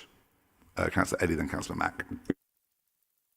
I'd agree with Councillor Brown, like Councillor Mack's comments. With the frivolous issue, I'd be happy to actually adjust that and remove that as grounds for refusing submissions from public. I'm rather more uncomfortable with who deems something to be offensive, because it seems over the years the bar has got very low for this. And now things which most people would have assumed a couple of years ago, it was an Englishman's or woman's right-free expression. Now someone is offended by certain comments. So I don't think it's our job as a council representing Bristolians to actually stop them from saying things, so long as it's not actually engaged in hate crimes or encouraging hate crimes, or obviously we have illegal concerns.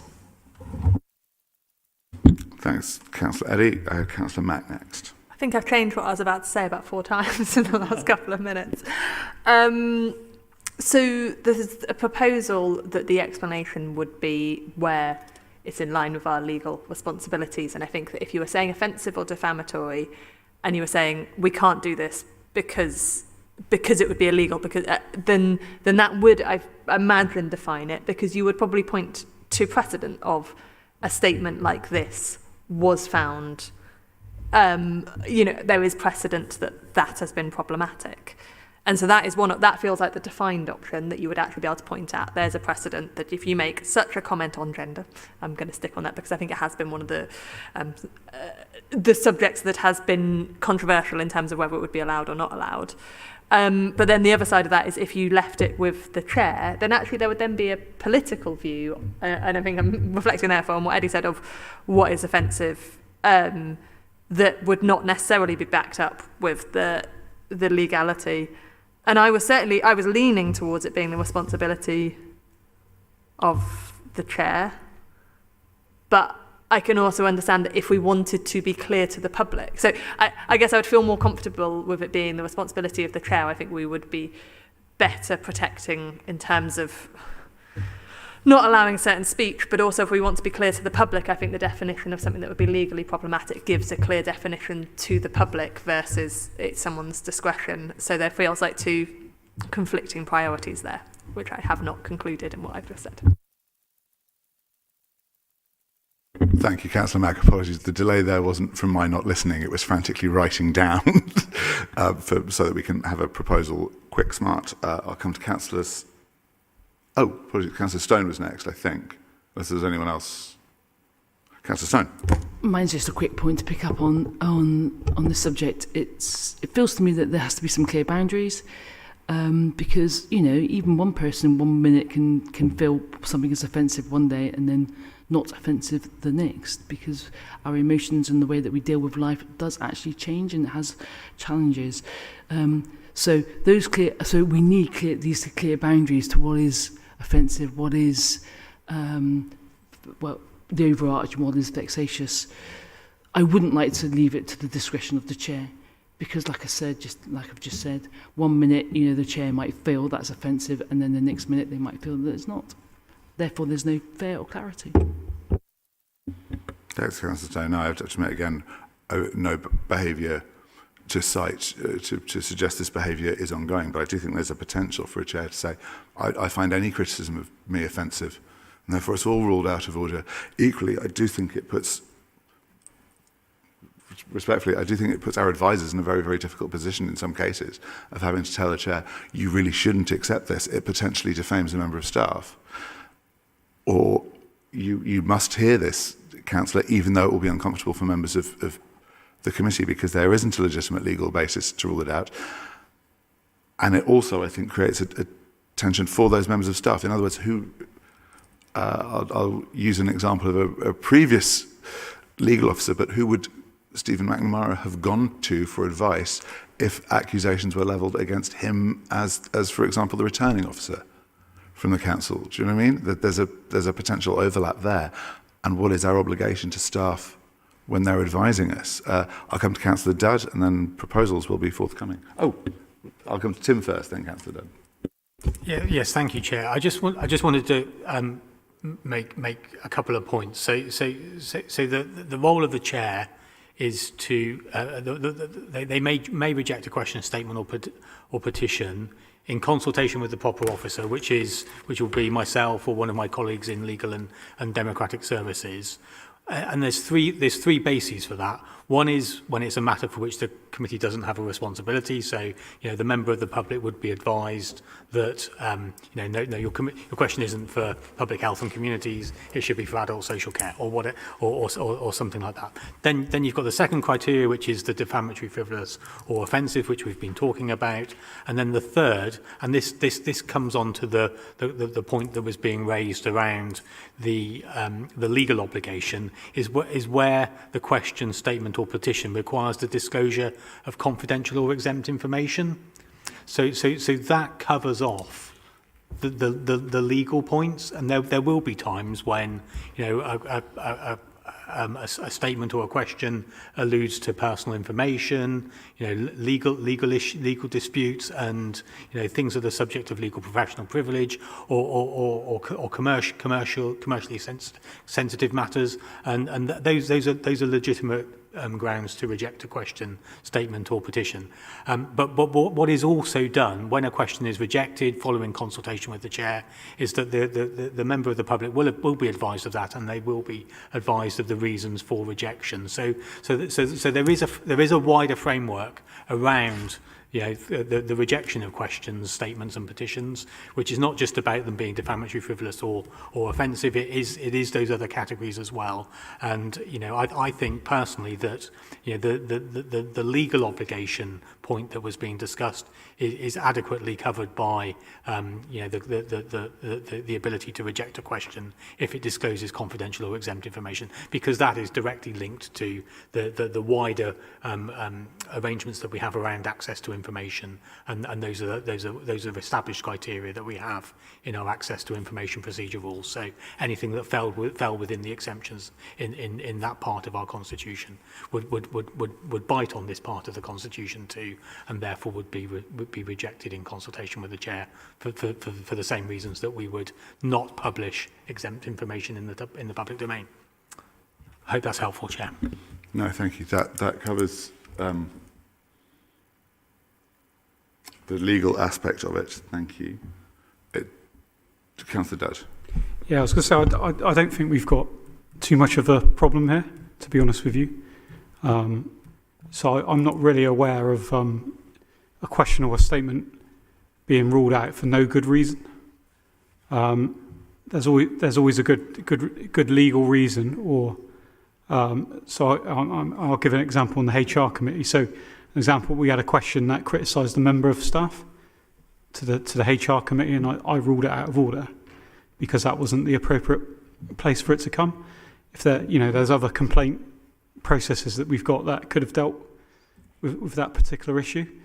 So I'm not really aware of a situation where we've had a question where there's been a legitimate reason why it can be heard, and it's been ruled out of order or refused. So, and does anyone here have an example of that where? I'll come to Councillor Self first. Just briefly, in response to that, I have seen public statements or questions sort of blanked out or ruled out, and I always wonder what was the reason for that, and I just wonder if there's a process for maybe letting members know, or would that be unreasonable? So, Lucy will correct me on this, but my understanding is that we would engage with the chair and advise them of the reasons why a question will have been ruled out. Yeah, so just to go one step further, so for full council, where a lot of these public forum redactions and or ruling out would take place, we would actually advise the lead members from each group as well. We will take them through the public forum and explain the grounds on which things have been ruled out. But can I just take the opportunity as well to remind members of the scale here? So in the response to the public forum question, you'll note that we've had 600 public forum questions to date this municipal year, and only 13 have been ruled out. So I just thought it was helpful, in case you hadn't seen that, to have a sense of the scale. Thank you. And could I just confirm, so in the case of where, for example, frivolous, vexatious, or offensive is disputed, if a member of the public or a member of council, for that matter, wish to, I don't say appeal, but wish to challenge that determination, what avenues would be open to them? Chair, they would be able to use our complaints procedure, and the matter would go through our normal processes there, which is a stage 1 complaint. If they're not satisfied with the stage 1 complaint, that can be escalated to stage 2, which would enable the complaint to be reviewed independently. And again, if they're not satisfied with the response from the stage 2, then there's the opportunity to go to the local government ombudsman if they're still not satisfied.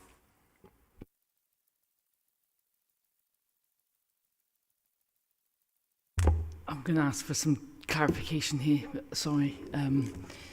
So out of those 600, you said 13 have been redacted. I just want to be very clear. Who actually made the decision to redact it? Was it the chair or was it the legal officer? So it will be, the chair will have advice from officers, but ultimately it's, yeah. In which case, I think this just simply brings us back to the case for transparency, that where questions are ruled out of order, there should be a written record of that. It seems to be that is required, as is by CPR 9.5. Am I looking at the wrong place? Chair, we would write to the member of the public outlining the reasons why their question, statement or petition was rejected. That's correct. That is the Committee Procedure Rule 9.5. There are equivalent rules in the Council Procedure Rules.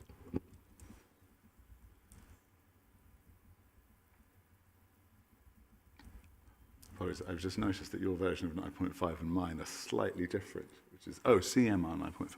Got you. Okay, that must be why. You've got the Council Procedure. That's the Council Procedure. They're the same. Okay. Which the one requires the written record and one doesn't seem to. Councillor Stone? I'm sorry, I'm just going to go back to that clarification. So you're telling me that in the conversation between the chair and the officer, that they can actually establish that one of the questions is frivolous and therefore redact it?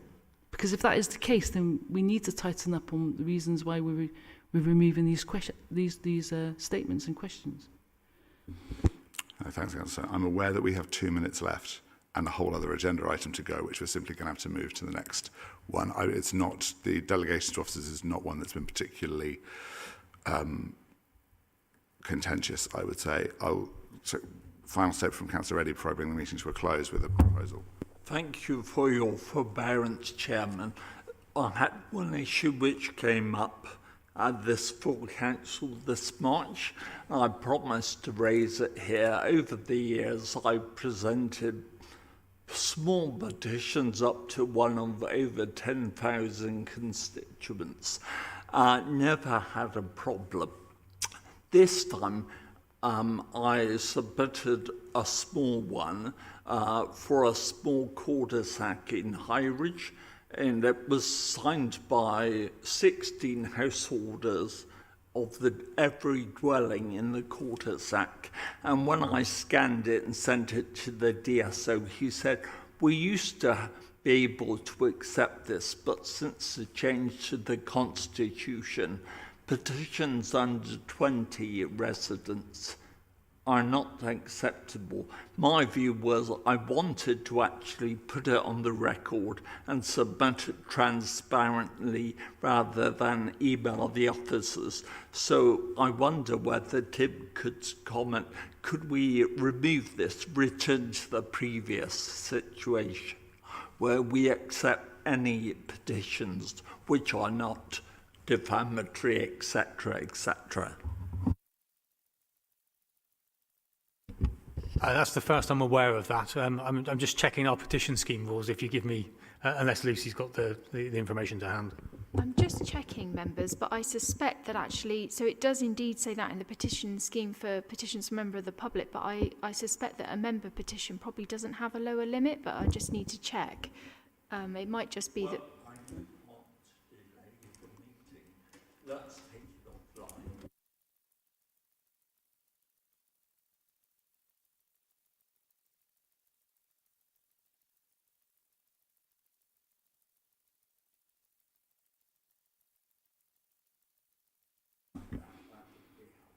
Thank you. There are two minor issues around petitions, just very quickly. But just to check in on Councillor Eddy's point, would anyone object to the removal of that lower limit?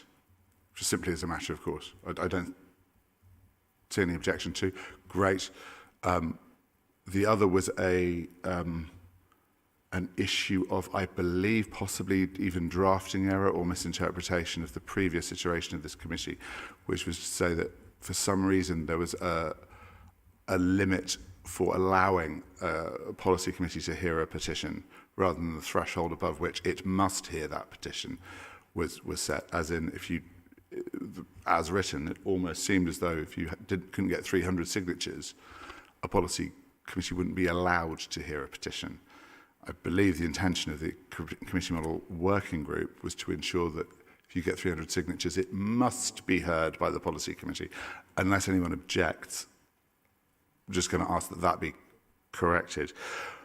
In respect of this issue, because we are now at time, of questions, statements or petitions being ruled out of order on the grounds of frivolous, vexatious or offensive. And here I see it says defamatory, frivolous or offensive. I'm going to ask for a new draft to come forward that removes the word frivolous. I'm proposing to the group, this is what I do, is a new draft that removes the word frivolous, makes these consistent across all elements of public forum, ensures that the CMR 9.5 sort of the final paragraph, rejected questions will be resent to the questioner and include reasons for rejection, must apply to all things ruled out of order, and that it shall be recorded when a chair rules something out of order and what question has been asked, so that should any appeal process require to see that, and also so that we'll have a record of which chairs are ruling things out more than others, because I do think that's an important matter for scrutiny, unless anyone objects. I think there might be an issue with that, because if we're publishing an unlawful question, then don't we have some liability there? Apologies, not to publish, but to retain. Does that make sense? Yeah. What I think the chair is referring to is that we will retain administrative records of all the rejected questions and an audit trail around the consultation with the chair and the record that has been sent to the member of the public, which we do. Is that okay? Great. We'll see that at the next committee meeting. Apologies for keeping you all slightly longer than we meant to. We'll come to delegations to officers next time. Councillor Stone.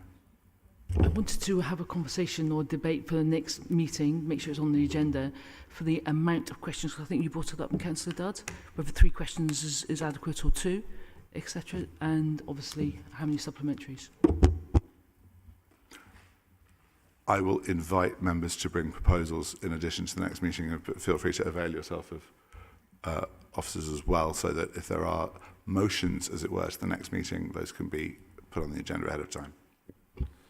Chair, if I may make a suggestion, there are a few matters relating to this item that we haven't fully addressed, including the matter that Councillor Stone has just raised, and I would suggest that we bring a shorter paper back, just summarising those outstanding items together with the Office of Delegations report, plus the other substantive items that are on the forward plan. So I would envisage a shorter public forum report in much the same way as we had with the Escalation panel report today for the next meeting in April. Thanks, Tim. That would be incredibly helpful. With that, I think we will leave it, and just to say a huge thank you to members of the committee and to the members of the public who've stuck with us all the way through what is never an easy meeting, and of course those officers responsible for advising the committee and ensuring that the public can see it through the webcam system. Thank you all, everybody. See you next month. Cheers.